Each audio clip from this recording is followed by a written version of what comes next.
All right, so risk management. Anytime you're trying to consider what lot size or how much you're supposed to be trading or whatever, there are free tools if you Google them. Okay, it's amazing how many folks ask me and other educators out there the most simplest questions that are answered just by a Google search. Okay, I know it feels easier. I think it's a matter of just getting a personal response from the educator or whoever it is that you're asking. And it's not possible for me to go through every single person's question and reply to them. So hopefully you understand that there's just simply no way for me to do that. I don't have enough time in the day to do that. Nobody really does. But simple things like lot size calculators.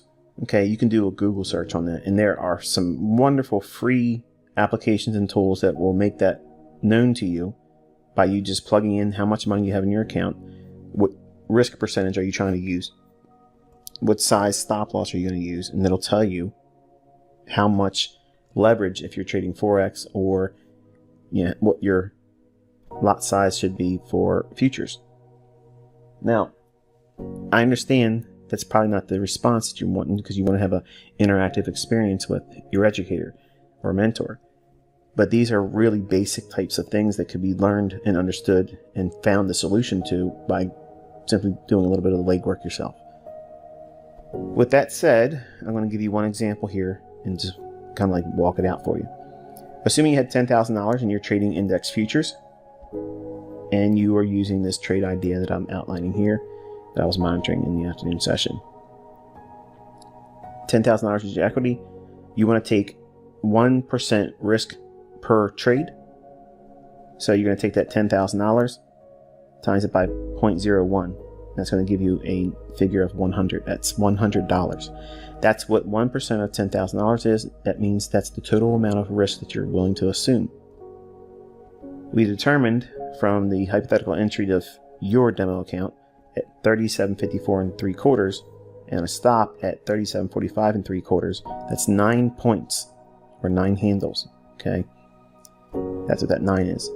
So we're taking the dollar amount, which is the 1% of our equity, giving us $100 or 1% of $10,000. Total movement that we're willing to absorb as a risk or a stop loss is 9 points. So we take 9, divide that into 100. That gives us 11. Okay, 11 times we can get the figure 9.